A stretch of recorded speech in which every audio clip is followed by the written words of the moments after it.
Welcome to episode 30 of the LAN Partners Podcast. Big episode, big milestone for the LAN Partners here. I got Matt with me.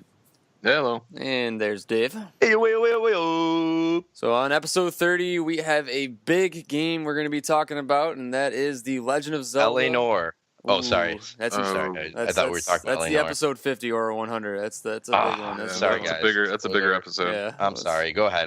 Go ahead. So Zelda, Breath of the Wild for the Switch. We're going to talk about that. We're going to play a little game. Which game came first? That's where I just list off two games, and Matt and Dave both compete to see who can try to guess which game was released first. And then we're going to talk a little news. Pretty slow news week. We might not even have any news once we get to that point. And the discussion for the day / list for the day is Switch ports. We're going to be breaking down all the kind of Switch ports that we want. Realistic Switch ports, unrealistic, maybe it could happen. We're going to be talking all about Switch ports. We are three gamers who have full-time jobs, families, and other hobbies.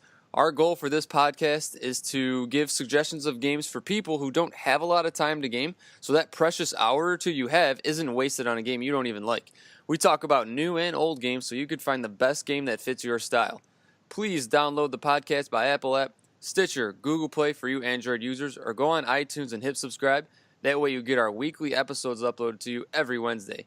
If you have questions, discussion topics, or list ideas, please message us on Facebook, send an email, thelandpartners@gmail.com, or just leave a comment. Well, without further ado, let's talk Breath of the Wild. I have not played Breath of the Wild, so I will not be adding much input on this. So this is really going to be a Matt and Dave thing. So, boys, take it away. All right. I'm going to lead off here, guys. Legend of Zelda Breath of the Wild. Released March 3rd. 2017, developed and published by Nintendo. It's an exceptional addition to the first-party lineup. It was developed for 5 years, but was meant to come out for the Wii U earlier in its life cycle. It was kind of like the Zelda game that was promised for the Wii U generation, but it got pushed back, and honestly, I think it's better that they did. I think the game was better off for it. It's a launch title for the Switch, which was probably where it's going to be best known. If you say you played it on the Wii U, people in a couple of years will probably forget it's even out for Wii U. Yeah. So you play as Link. He's a character who's widely familiar to longtime Nintendo fans, anyone who's played a Legend of Zelda game. Legend of Zelda is a series that's been on pretty much every Nintendo console, whether it be handheld or TV-based.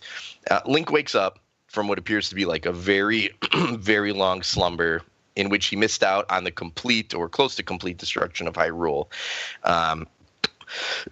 Excuse me. Link's left without much recollection of what happened, but soon he meets a stranger, and the stranger helps him kind of launch his journey. And throughout the game, you battle your way through dungeons, you traverse various different terrains, you go head-to-head with these unique and awesome bosses and mini-bosses, and all of this is in your quest to discover the truth about what happened to the Kingdom of Hyrule and what role that you played specifically in its history. It's one of those classic, your protagonist kind of forgot who he was type thing. So you're trying to regain your memory back as you are playing through this game. The game's absolutely just bursting with Nintendo charm. Every single square foot of land is in this massive, fully explorable kingdom, felt pre-planned, and it's intentionally placed. There's mysterious friends, there's foes, treasures, and challenges that you literally just uncover anywhere you go as you're running around. Oh, by the way, you can also paraglide. Yes, sir. I mean, these guys know how much I enjoy The Legend of Zelda. It's kind of my description of it. Matt, do you want to start us off with one of your pros? Yeah, and like you were saying, I'll piggyback off what you said with my first pro. So the open world, the huge just scale of this game, and like you were saying, Dave, everything seemed like it was meant to be where it was. It didn't seem like they just copy and pasted trees or something like that. Everything was meant to be where it was, and the game absolutely rewards you in the utmost way for exploring this open world. So if you're going somewhere and you're like, it looks like there's nothing really over there, I'm not going to check it out, you are doing yourself a disservice, because there's probably something really cool over there. And that's what the game's all about, is keeping you ready to explore and explore and explore. And that's one of my first pros.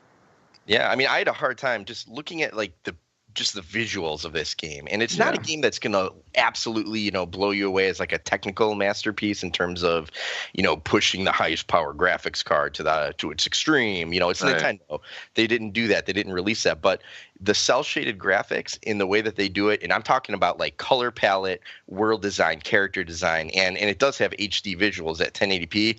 It looks perfect. It looks exceptional. If I were going to make a game and I want it to be the perfect looking game, I might actually go cell shaded graphics, and Legend of Zelda might have sold me on that. You have the uncanny value of games that try to be too real and then end up looking weird. Yeah. More. But then you also have, these absolutely beautiful, gorgeous, just unthinkably pretty to look at. Sunsets Just and artistic. rains. Yeah. Oh, just beautiful, beautiful. What else is a pro? I know we got probably have a lot each. Oh yeah, there's all pros on this game. I think just another pro is kind of which I'm not usually really into, but Zelda made it okay for me. Kind of the survivability of the game. So, and it isn't necessarily where Link will die if he's not eating or something like that, but a lot of times what you can do, and this was already advertised before the game came out, so no spoilers here, but you can find things in the environment and you can cook them, and you can put all these thousands of combinations of different things together and kind of make different meals for Link, and you can use those to either gain health back, increase your health temporarily, increase stamina, make yourself resistant to cold or fire, things like that. So it plays a huge strategic element to the game. And when I first knew that was something they wanted us to do, they were pushing it, I wasn't so sure about that. But as the game went on, it became amazing. And I was looking for everything I could to loot and to hold on to make into something. And kind of going with what you're saying, this game is a game that you're not going to run into invisible walls. They just don't exist. Like in a previous review, Connor was talking about, I believe it was Nier Automata, where you were just running into these invisible walls, and you're like, this is a curb. I should be able to step up onto that pretty flawlessly. Right. You don't run into that with Zelda, and instead they prevent you from going to different areas in so many creative ways that just will astound you at like how creative they got with like not having to use walls, invisible walls or anything like that. You will just naturally not be able to make it to certain places based on your access to certain items and abilities. And it's genius. It's pure, absolute genius. You can enter any building you see. You can climb any structure or mountain that you can see. You can, you could make this as much of a life simulator as you want. You can buy a house. You can, make friends with people. It's absolutely... And like Matt was saying with the different food stuff, some things you don't have enough stamina to get to until you create meals to increase your stamina. And then, whereas Link will get tired and fall off a cliff if he runs out of energy, all you got to do is pop, one of those meals that you created that refills your stamina, and boom, you're the rest of the way up that mountain or up that cliff or, side of that hill. So what's another thing? Let me ask you guys a question real fast. Oh, sure. You're talking a lot about how great the exploration is and just everything about how there's so much to do, so much to see. Why am I playing this game? What's driving me to play this game? I mean, you're a hero, man. Yeah. Is there a narrative? Are there dungeons that I'm trying to explore? Like that was my next pro I was going to get to. Okay, perfect. So yeah, my next pro was my favorite thing of the game is that Nintendo doesn't treat you. Which they normally kind of do. Maybe not in the Zelda series, but they don't treat you like you're, a child or not an intelligent person. They're not holding your hand. The way the story is understood is by you, the player, piecing things together. So you're able to attack the story in the game in any direction that you wish. So if you wanted to, which I don't know if it's really possible, you could go and fight the final boss from the beginning of the game, and nothing will stop you except for the fact that you have like 3 hearts and you're not going to make it. But there's no sense of like they're telling you go this way. It's all up to you. And then there's other things that you can get in the game too that help you piece the story together, but that's up to you as well to find those things as well too. So it's just this insane rewarding feeling when you finally put everything together because you're like, I found that and I did that on my own. And I've never played a game like that before. This is the first game I've played where, you have two different types of people that Nintendo wants to satisfy. They want to satisfy the people who want a really good, deep story, which I think they succeed in Breath of the Wild in doing so if you choose to do it, like Matt said. And then you've got people who want to skip cutscenes and don't, care about the story at all, and they just want the action. Guess what? You can do that too and not care about the story at all. Like, I've never seen something done so beautifully and masterfully in terms of storytelling. So, Connor, to answer your question, I mean, there's as much story as you want there to be, and with the side characters and the side story that you can involve yourself in, it kind of brought me back to like a Witcher place. There's just so many different unique characters to talk to and mini bosses that you can choose to fight or not, that you never really run out of stuff to do even after the main story ends. There's always some sort of incentive to keep going. Yes. My personal favorite, here's one of my pros, is there's 120 shrines in this game. And a shrine is like a miniature dungeon that rewards you with a spirit piece if you complete it, that you can use to upgrade either your health or your stamina. And they are amazing. Like, when I say mini dungeons, I don't mean they were skimpy. I mean, yeah, you're going to see like one or two different like mini battle segments, and you'll see that as you play. But for the most part, like the creativity of the puzzles within them are just mind blowing. It is truly a sight to behold to like go to all 120 of these, which I did, and beat them all, which I did. You did. And it's just I never got sick of it. I could not wait to get back on Zelda, and I put, mind you, 100 hours into this game. It like kind of keeps track on the Nintendo Switch. It goes by 5-hour increments, kind of. Right. So it said 100 hours for me, so I know I played 100 hours, and it did not feel like 100 hours. It would very much like teased me like Witcher did. It made me think I only played 20 when actually I played 5 times that amount. So I'm kind of I have another thought about you. You're really piquing my curiosity right now about the whole flow of the game, because you say you could go fight the final boss. So is there like right away? Let's say, just for example, I haven't played this game. I plan on playing it after Christmas. I'm getting it for Christmas. But let's say there are 10 dungeons, just for the sake of numbers. 10 dungeons. Sure. You can take any one of those 10 at any order, is what you're telling me. Okay. Correct. How?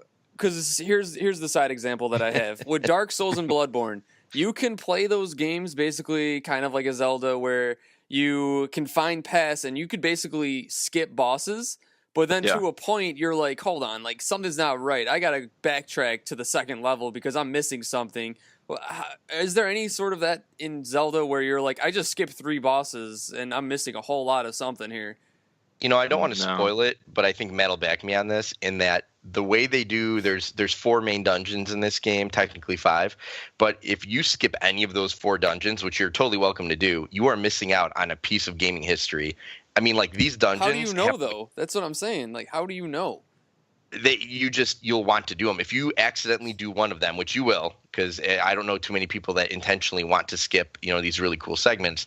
When you get in the first one, you will not be able to contain yourself. You'll want to play all of them right in a row, because I'm not going to give it away, but there's a mechanic they implement in these dungeons that I've never seen in any other game in a dungeon before. Yeah. It's I don't want to spoil it, but you will be like, holy cow. It's almost like you play almost like a mini game to get into the dungeon, and then you get in the dungeon, you're like, how could it be better than that game I just played? And then it just blows you away with how like intricate and interesting each one is. And it implements the same mechanic but in different ways. It's incredible. I don't know. I'm at a loss for words because I'm trying not to spoil anything. I know. I want to like go play it again right now. I'm getting all pumped up. But to kind of answer your question even more too, Connor, I think maybe what you were looking for too, there's no, you never have this sense of like, oh my God, I need this thing to move forward. There isn't that kind of sense to it. It's more of like Dave was saying, once you complete a dungeon, you realize the reward you get for that. So then you tell yourself, okay, I need to do all of them now. It's FOMO. It's fear of missing out. You miss out a dungeon and you're like, oh, now I got to go back and play it. Like you will. If you skip you know that you skipped it, right?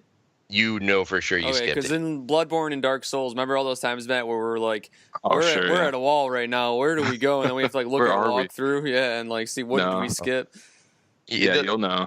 You'll know. It kind of like beats you over the head with not beats you over the head, but it's very evident. Yeah. That after you beat a boss, there's like a little thing that triggers, and you'll know just by looking at the map in general, that you have not done everything, and it's one thing Nintendo does perfectly well in this game, and a lot of games that they have, matter of fact, is there's never really any mystery about what exactly you need to do to get to the main parts of each game. They're very good at hiding little things and little secrets that make games endearing to people and make them want to keep going back and just explore their worlds. But they're also extremely good at, like, okay, here's the nuts and bolts. If you want the bare minimum of what makes this game amazing, you will know how to get there. It's not like you're going to have to solve this extravagant puzzle to figure out where a dungeon is. You know, in some previous Zelda games, you're like, oh, I had to blow up that one rock in the middle of nowhere in the top right corner of the map. Connor knows what I'm talking about. He's played the original Dark Souls. In order to find this dungeon, you're like, I may never have found that dungeon without a strategy guide. That's not this game. It's much more accessible. Super accessible. Much more directed. Yeah. I think just with if we had to, and this isn't even a con, not even a con. To me, this game has no cons. But if I had to say one thing that might gripe people, and it's been talked about, is the weapons you use in this game all have durability, so they are able to break. And I know, Connor, this is I was going to bring this up if you guys cut for you. So a lot of people argue that the weapons break extremely quickly, depending on what you're using. But they don't stay there welcome as long as people would like them to. But I'll say, if you are treating the game how it's meant to be treated and you're collecting and picking up things as you go, I never once had an issue of like, I have no more weapons left. What do I do? That never happened to me once. So I never felt like, okay, now I got to go search around for a weapon. That never happened to me. But I do understand that people would have a gripe with, oh man, my sword just broke, and like, I love that sword, you know, and that it does kind of hit you hard a little bit at first. But once you get used to that system, you kind of know how to have backups, or know that, okay, I need to like pick up these weapons just in case. And then you can always, swap things out and, kind of manage it a little bit. But just a gripe, not a con. I'll not say it's a con, but maybe for Connor it will be. But well, as long as there's a way where I can get around that, where I'm not, let's say like in Witcher, you had a very, very low maximum inventory that you could carry. So when something was breaking or you had to fix it, it cost a lot of money, and there was just really no solution around it. And what if I'm playing Zelda and I'm in the middle of a dungeon and my sword breaks? Do I have enough backups to get through the dungeon? Or is this like something that I have to sit here and plan out before I go into the dungeon? There's a minor planning element, but if you're keeping your inventory stocked, which is really easy to do because, like I said, there's weapons and things you could find around every corner, under every rock. So, I mean, really, it's all about planning. It's if you plan ahead, and you have maybe 3 or 4 good swords with you and 2 good crossbows, that will get through everything. I think the only thing that you would get frustrated with is there used to be a really cool exploit where you could get infinite arrows, and you could just restock your arrows over and over and over again just by standing still at this one place on the map.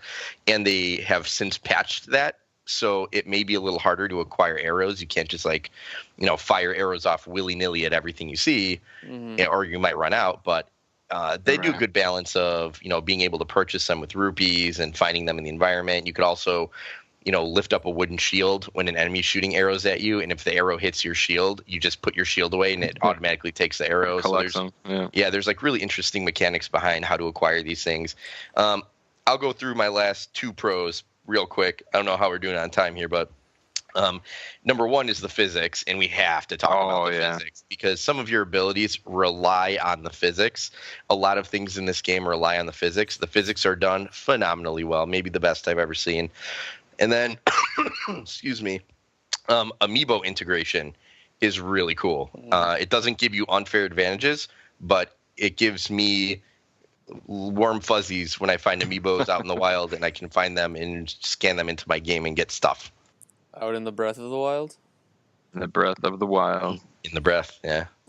And then you're like, and then you're sitting there like, I have 8 amiibos. I can scan them all once a day. So then you find yourself compulsively like putting yourself in a routine where every morning you wake up and you're standing. You went through something over the summer, man. With that, man.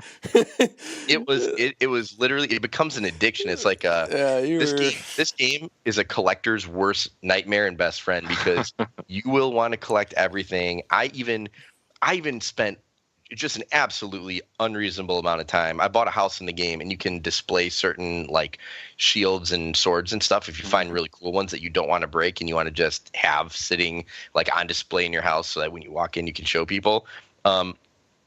I like needlessly ran around finding like these 3 special swords, and they are all displayed in my house. And for lack of spoilers, maybe we'll wait like a year before I put that on the Facebook or whatever, but it's really cool. It looks really awesome. And, you could waste as much time as you want in that game, and it's really dangerous. Oh yeah. Oh yeah.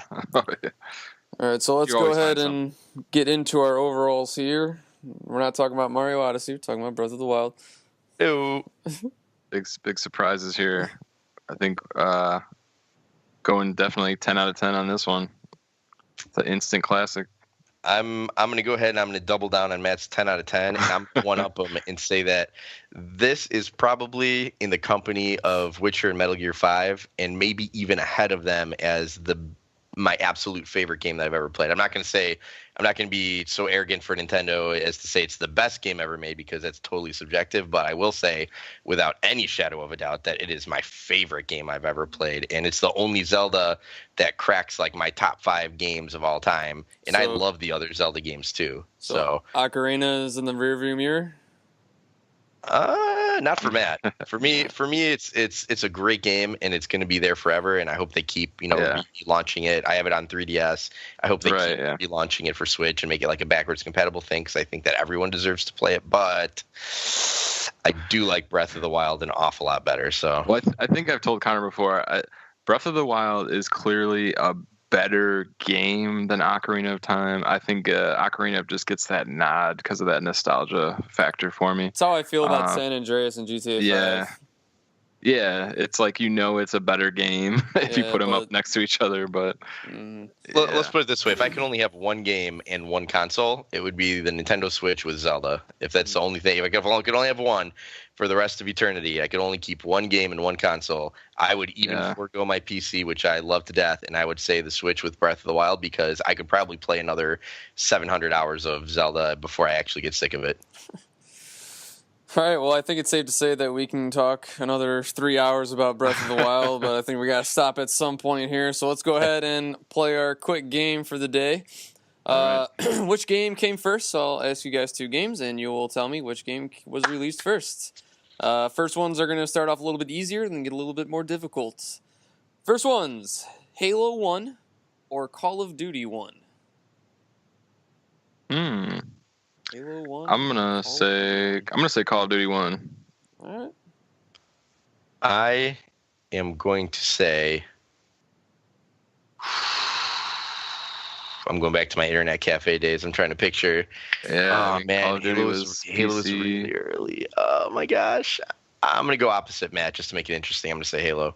All right, Halo 1, November 2001. Call of Duty, October 2003. Matt, you were 2 years off. Oh wow. Really? Big gap there. All right, wow. Dave's up. I got to go back and listen to all the old episodes and see who's actually winning this thing. I think we're tied right now. You guys are really close. It's close. All right. Either Matt's up on me by a game, or we're tied. So who gave the first answer, Matt? All right, so now Dave has to give the first answer. Let's do that. Okay. All right. Next one, Fable 2 or Mass Effect 1? Mass Effect 1. Fable 2 or Mass Effect 1? I'll go for it. I'll say Fable 2. Oof. Dave with conviction. Mass Effect 1, November 2007. Fable 2, October 2008. Okay, well, it's closer. It's closer. Dave's going for the clean sweep. Let's see if he can pull it off. Woo! And we're at a red light, and we just triggered a red light challenge. Red light challenge. Hey, where you going? We're going. All right, here we go. Last one. Elder Scrolls 4 Oblivion or BioShock 1? I can do this one. Do you want to do this one, Matt? I'll say Oblivion. I'm gonna say BioShock. That's perfect. No, Matt is correct with Oblivion. Ooh, I took one. Good thing Got one I took back. those first two because that would have been embarrassing. Oblivion, I felt March confident too. March 2006, BioShock, August 2007. Okay. I remember playing Oblivion on the old Xbox 360. I remember BioShock feeling like it's 100 years old and terrible, so I just kind of assumed that was the first one. All right, so yep, that was our game. I'm gonna go back and try to figure out who's actually winning this thing because you guys are really close. It's gotta be. As far as news goes, I got nothing. There's nothing a whole lot going on with Black Friday and Cyber Monday. Good deals that were out there. I ended up buying Wolfenstein and Yakuza Kiwami. So Nice. that was my Black Friday news. Let's move on to our discussion for the day, which is talking about Switch ports. A couple key games I want to talk about real quick before we get too deep into our fantasy world ports is games that have already ported to the Switch, which would be Doom. That's come out already. Yeah. Wolfenstein, the Wolfenstein 2 has been announced on the Switch. That's coming out 2018. And I'm telling you guys right now, I bought Wolfenstein 2 for the PS4. I will buy Wolfenstein 2 again for the Switch. I was going to ask about that. I figured you would. I have to play it on the Switch. I gotta. Does it have a multiplayer component? It's to gotta it? be No. insane. No, that's No. just strictly single player. I still gotta play it though. Oh, that's a missed opportunity. That'd be cool. Yeah. WWE is also on the Switch. FIFA on the Switch. LA Noire has come to the Switch. Skyrim. Yeah. NBA 2K18 and Rocket League, just to name a few. So it's looking pretty good. So let's go ahead and talk about some remastered games that we really want to see come to the Switch. And I'm going to start us off with a game that I've played this before, but with the sequel looming, I really want to play the first one again, but I don't want to commit my console time to it, and that is Red Dead Redemption. How do you guys feel about that as a remaster? That would be pretty sick, because especially with Rockstar supporting Switch, obviously with LA Noire. And that could LA be a Noire, crazy opportunity. LA Noire is almost more of a graphic game to me than Red Dead, with the murder scenes and all the crime. Like that's not the a game that, animations with their it's pretty horrible to look at. I agree. That would be crazy. What's the expansion? I would like it if it had Undead Undead Nightmare. Yeah, if it had that with it, if it was like bundled, like how they did Mario Kart 8 with everything included in it. Yeah. Yes, with the zombies, I would actually probably pick it up, and then we could do multiplayer zombies locally. That would be fun. I'd be all for that. Matt, what's the remaster that you would really want to get your hands on the Switch? This one was actually a Nintendo game, so it wouldn't be. I mean, it wouldn't be too hard, I would think. But I think it'd be really cool if they redid, not too much with it, just kind of a new skin, new graphics here for give me a Mario Party game again, Mario Party 2. Put that on the Switch. I didn't even think of that. That is a good call. I did not think of that. It's under the radar, especially with the Switch. Yeah, exactly. That's what I'm saying. They need it. Wow, that's an opportunity right there. You got us floored, man. That was good. Reggie, if you're listening. Yeah, you heard it here first, folks. Mario Party 2018 Switch. Reginald. And then, Dave, I know what you really want, so just come out and say it. Dude, I want Halo 5 to fix their stuff and release on the Switch because imagine actually, okay, so complete mistake making Halo 5 without split screen, but imagine Halo 5 on the Switch where you don't even need separate TVs for this thing. You just have everyone bring over their Switch and then boom, instant LAN party. You don't have to worry about signing in different Xbox profiles, which is a pain on the Xbox One.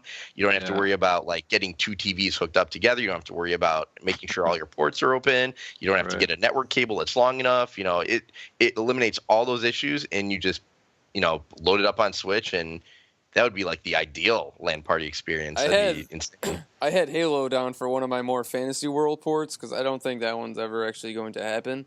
So I consider that one a fantasy. That would be awesome. Are we not doing fantasy? Are we doing realistic? We're doing remastered games. Oh, Mario 64. Oh. I switched my answer. Mario 64. There you go. I love Mario 64. Maybe the 3DS version where you could play as the different characters. I'm not gonna steal Dave's thunder because I know a game that he really wants coming to the Switch, so I'm gonna let him say it in a little bit. But I'm gonna get the ball rolling again with remasters. Mass Effect series. I have never played, or I correct myself. Back in 2007, 2008, Tony and I rented Mass Effect. I don't even know which one it was. Maybe 2. I think it was 1. I think it was 1. I don't remember. Yeah. We've made fun of this game 10 years running about how I got a lot of stuff for that one. It's a really good book, and we just completely annihilated this game, and I really want to give it another shot, but I do not want to give it my console time shot. So I'd really like to just sit down with it on the Switch, TV's on, and just kind of play through the series or see what it's, at least give it another shot. But that would be a series possible. That I would, I mean, if they did Skyrim, I don't see why a Mass Effect isn't possible. Exactly, yeah. Matt, what about you? What's another game that you'd want to see remastered if you have any more? I know it's like been done a million times, not remastered, but just ported to like every possible platform that you can think of. But it'd be cool if maybe they just did a remaster, put a new skin on it, kind of graphics again. Give me GTA San Andreas. Put that on the Switch. Yeah. I'd play that. I'd play it all over again. That kind of goes with the Red Dead Rockstar theme. You can't really. That's realistic too. You can't really say that's not realistic, considering that LA Noire just has completely opened the door for everything Switch right now from Rockstar. If you were to tell me that up the doors. when the Switch was launching, like, I would like to see GTA come to Switch, I'd be like, nope, not happening. But who knows? Dave, how about you? It's another remaster. I would really. I never got to play Star Fox Zero. It was the Star Fox game for the Wii U, and I ditched my Wii U right around the time that came out because I was anticipating the Switch to just absolutely crush it, which it does. And so I would love for Nintendo to give me one last chance to play Star Fox Zero, because I definitely sold my Wii U and I no longer have the ability to play that game, and I would really like to. Mm-hmm. Yeah. I would like to play that game too, but I do not want to play it on my Wii U. Yeah, the controls, they messed up. They had the motion where you had to like move your tablet around to shoot, and I heard that was really kind of wonky. So dumb. My last one for remastered, my last highlight game is I really want to see Metal Gear Rising, the Platinum one, come out for the Switch, only because I haven't played that one, and it's available on Xbox 360, and it's actually backwards compatible with the Xbox One, so I can actually play it on my Xbox One. But that's just kind of a game. That game. What'd you say? I just got that one. It was like $6 on. Oh, you did? Friday, nice. Yeah. Oh, you should have told me. I would have picked it up. I didn't know it was $6. Oh man. Oh, it was cheap, man. It was like it might have been $7. It was like $6.50 or something weird like matter. That. It's awesome. Oh man, wish I knew that. I would have totally picked it up. But yeah, that's a game that I would just love to play on the Switch, because why not? Yeah, why not? And I never played that one either. That was my allure. I was kind of in your same boat. Like, I love the Metal Gear games, but like that was one that was one of those spin-offs that got good ratings, and I was like, it's developed by Platinum. Like Bayonetta, So Platinum game, you gotta watch out for that. Dave, do you have any other remasters? I'm shocked you have not mentioned this one game yet. I'm waiting for you to just jump. Well, here's my thing. I'm saving it for, are we going to do a likely category? Because the one that I really want is completely likely. I can share it then. Are we doing a separate category for that? Yeah, the remastered and the likelies are kind of in the same category. So I do not have any other pure remasters. Matt, do you have any other ones? No, I think that was it for me. All right, I'd like Dragon Ball Tenkaichi 3. I know that's probably off your guys' radar completely, but it's man, kind of I like, forgot about that one. Son of a. It was on my list.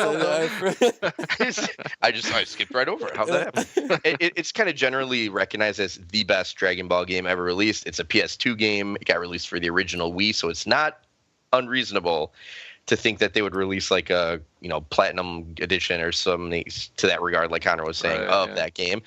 It's just the most widely beloved Dragon Ball game. It's recognized as the best, either Tenkaichi 2 or 3. I'd be happy with either one.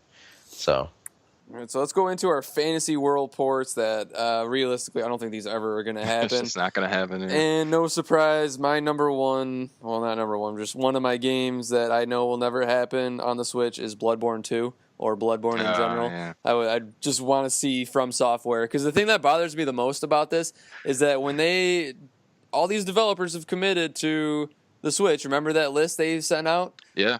From Software, the developers of Dark Souls and Bloodborne were on that list. Nope, nothing from them yet. Haven't heard a peep. So maybe Bloodborne 2. I highly, highly doubt that, but I can hope.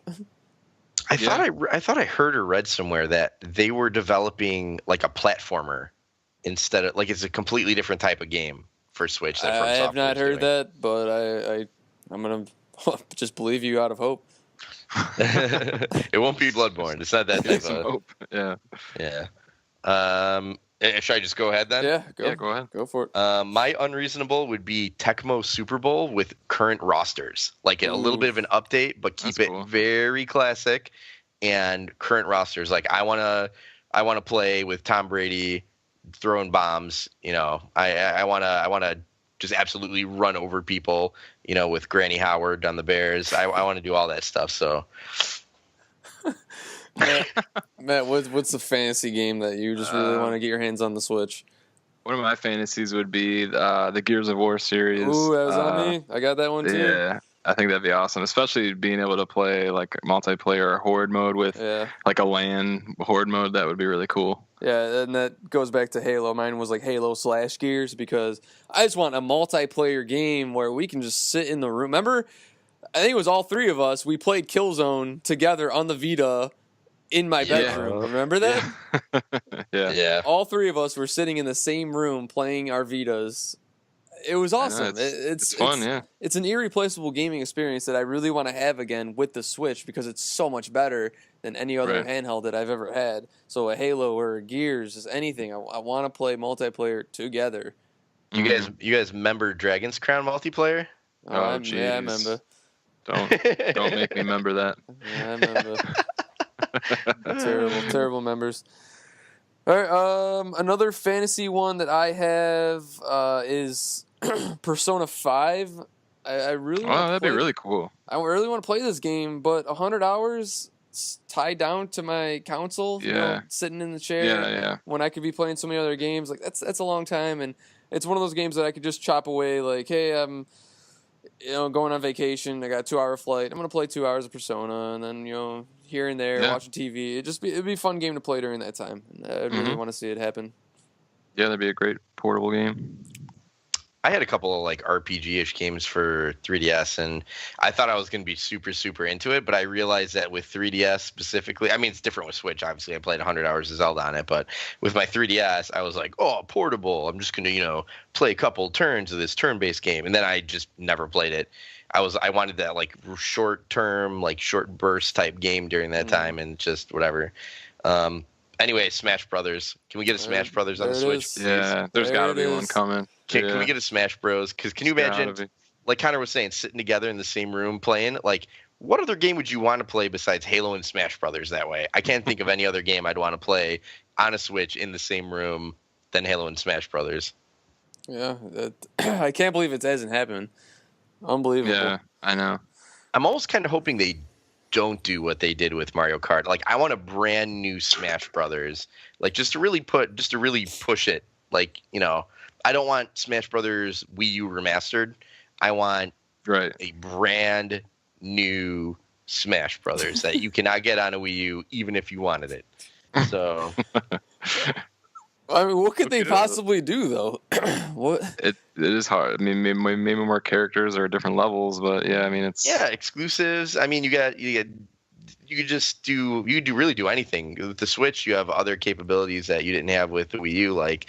You're going to have some exclusive games like Odyssey and stuff like that. Mario can have Cappy. You can have, just updates to different characters. It would be really cool to put like a Samus and give a couple like mini spoilers about the new Metroid, like give her some abilities that she's going to have. Or speaking of, that's Samus Returns. That's a game I want on the Switch. There you go. How is this not on the Switch? Can we went handheld on it. Stop and just talk about that for a second? Samus Returns, a new title on the 3DS, and they don't bring it out for the Switch. I think they're trying to show that they're still supporting 3DS. They picked the wrong game to show that. I don't know. Why couldn't they have done that with... At least do it for both, They already do that with Pokemon. Why'd they have to pick Samus Returns a game? I don't want to buy it for 3DS. I don't want to play my 3DS anymore. I want it for the Switch. Wow, that's strong words right there. Connor has spoken. Sense. Yeah, I just bought a 3DS game on Black Friday. I bought Star Fox 64, the remaster. Yeah. So, Matt, do you have any other games that you want to mention for ports over? I still got a couple more I want to talk about. I was gonna say, like, kind of the RPG thing again. I was gonna say Final Fantasy X. That's a game that I would always welcome back into my library, and being able to play it on the go would be amazing. Yeah, I second that. I would play it again for sure. Or 7. I would play 7 or 10. Yeah, or 7. Yeah. Ooh, give us a combo pack. Give us a 7-10 split. 7-10 split. 7-10 split. Nice. Zing. I cracked myself. A series that Matt, we've talked about these games a lot before, and the Yakuza series.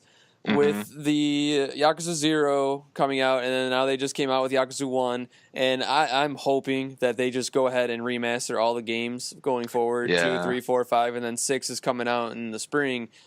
I want to see the Yakuza series on the Switch. I think that would be really cool. Awesome. I don't think that's going to happen, obviously, since it's Sega, though, right? It's Sega, yeah, but they're not on any other console, though, besides PS4. Yeah, I know. So I assume that they have some sort of first-party deal with them. So I don't think they'll come to the Switch, but that would be awesome. That would be really cool. I was hoping for some kind of like a fighting game. Like I just like Mortal Kombat or Soul Calibur or something that we haven't seen in a while. Get a refresher on the Switch or something, or do something really cool. Like did you guys ever play Mortal Kombat Gold or Trilogy for like the Dreamcast or PS2? No, I don't think so. So it was like a Mortal Kombat game, but it had every character from 1, 2, and 3 all together in the game. And it was really cool. They had like a code you could put in to do one-button fatalities and all sorts of cool stuff. I wouldn't mind seeing that game come around again. So do you guys have any other ports that you want to mention before we get into our list of just top 3 Switch ports, realistic, unrealistic, remastered? I mean, I'm sure we could run the gambit, but all right, well, those are probably the most important ones. All right, well, let's go ahead and just jump into our list for today. Like I said, it's just our encompassing top 3 of the ports of everything that we just kind of talked about. I got a few surprises that I didn't mention, though, in my Same list. here. All right, here we go. Matt, start us off with your number 3. My number 3. Okay, so for people who know me, I'm not the hugest fan of this franchise, but it's more of me wanting to support Nintendo even more. I think the Call of Duty franchise coming to the Switch would do great things for Nintendo. Such a popular franchise. I mean, and being able to take that with you and be able to play with friends in the same room like we were just talking about, that'd be another great game. Yeah, I would be very more tempted to pick up a Call of Duty for the Switch. Just because of the reasons you just mentioned. Dave, what is your number 3? My number 3, I know there's like rumors of a like Pokemon Stars or whatever, but I mean, I'm just going to be happy if they put like Ultra Sun or Ultra Moon, so I have a reason to buy it even though I have Sun. If they put it on the Switch, nice. I'll pick it up. All right, my number 3, I'm going to cheat a little bit, and I'm going to go with the combo of the Yakuza series and the Red Dead. I just really want to see those two kind of come to the Switch, so I'm cheating at putting those two as my number 3. Matt, what is your number 2? My number 2 is actually the Uncharted series. I got a little bit of taste of Uncharted on the Vita. They had that exclusive one on the Vita. Golden Abyss. And yeah, that was awesome being able to take that wherever. So the whole Uncharted series on Switch would be amazing. I actually I got that game for free, but I never actually played it. It was good. Was it good? It was good, yeah. Oh, okay. Maybe I should have played it. It was solid. I bet. Maybe it'll come to the Switch and I can play it then. Dave, what is your number 2? Matt kind of stole my tropical thunder here. I also had Call of Duty as my number 2. I mean, who would want to play a really awesome LAN party, 6-on-6 Call of Duty? Right. Yeah. I think it'd just be fun. It'd just be really cool. And then, add in the zombie modes that they add in. You have essentially 2 completely different and equally fun games that you could play. So, and Connor and I used to play, we still do. We like to play Call of Duty as if it were like Counter-Strike. We put on Search and Destroy and make all the settings the same. So you can do anything with that game. As much as people think I hate Call of Duty, I never really criticize Call of Duty. And I've told you many times, Dave, that I love the Counter-Strike mode on Call of Duty. I've supported you in that. You've said that many times. If we were to take that serious and play that all the time, I would be 100% in support of that because I love that mode. My number 2 is Cuphead for Xbox. Microsoft exclusive. I think this is just like a Switch was born to be on the Switch. These people developed this game for the Switch. How is this not on the Switch?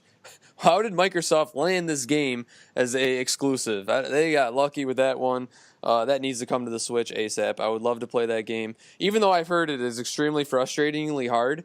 But Yeah. I still How want to play. dangerous would that be to have your console in your hand when you get frustrated? Yeah. Right, yeah. Throw the entire Switch across the room. All Oh right, man. Matt, you're number one. My number one is just one of my favorite series of all time, the Gears of War series I mentioned earlier. I would just love any excuse to be able to play that again, so I'd be all over it. Yeah, that'd be awesome. Dave?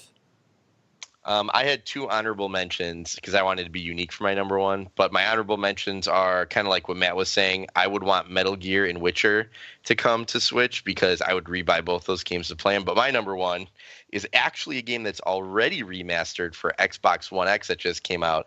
It's the Naruto Ultimate Ninja Storm Legacy Pack, which is every single game from the Storm series, including the one that was exclusive to the original PS3 launch. And I would for sure play that on my Switch. That would be like ideal for me. Did you get it for Xbox One? I'm still waiting to get it because I'm hoping that someone drops a couple Microsoft gift cards on me for Xmas. And I can just kind of throw that towards Legacy. But that's going to be the first thing I buy. Once I hit $70, I'm buying Legacy. Sick. All right, here's my number one. Matt, fasten your seatbelt for this one. Uh-oh. I don't. This is coming out of nowhere. You're gonna be shocked. Let's hear it. Demon Souls. Oh, okay. I have They not just actually- played Demon Souls. They just actually announced that they're closing the servers off. Yeah, that's why I was. Yeah. It's funny that you mentioned that because I saw that article and I'm like, Demon Souls. Like, yes, I have not played Demon Souls. I want to play that game, and I got rid of my Game's PS3 when I got my Xbox One, and that's the only console that it's on is PS3. So I kind of cut the cord on playing that game, and I need that game to come back. I wonder if it would be like easier to kind of do like a multiplayer thing if you had Dark Souls, which is notoriously difficult to play multiplayer, as Connor and I have tried to do before. If it would make it easier to play locally, I think that'd be actually more fun. Like you were saying, to play like a Demon Souls or a Dark Souls, or I haven't played Dark Souls 3. That'd be cool if it came out on Switch because I'd totally play that locally with you guys. Yeah, it's awesome. I love playing those multiplayer. Like Matt and I have always co-opted Dark Souls and Bloodborne together. We've played Dark Souls 2, Dark Souls 3, Bloodborne, the DLC for both Bloodborne, like co-opted it. It's so much fun, and that'd be awesome to be sitting in the same room and feel the frustrations together in the same room of those games. So, Yeah, for real. Do you have any other last minute ports you want to just call out real fast before we sign off here? Yeah, I had 2 more that were on my list from earlier. DayZ, I think, would be really nice to see, but they can't even successfully port that to Xbox, which is pretty much a PC, so I'm not really keeping my hopes up for that. And then there was a game on N64 called Chameleon Twist, and my sister and I played literally hours of Chameleon Twist, and it's the goofiest, like, nonsensical game, but it was so much fun, and I would love to see it make a return just to be like, oh my god, it's Chameleon Twist. So, and in summary, I want every single game in the whole wide world to come to the Switch. I want the Switch to be my. I would be 100% happy making the Switch my premier console. Like that would be my gaming thing. You could play it on the TV. All they have to do is just make it a functional party function where we could talk to each other, and then I would easily take it over anything. Well, I was talking to Matt when the Switch came out, and I was like, you know what's going to happen?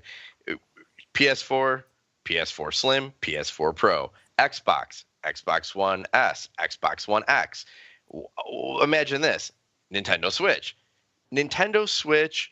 Or new. Nintendo likes to put the word new in front of their upgrades and have it be a new system. New Nintendo Switch or Nintendo Switch XL.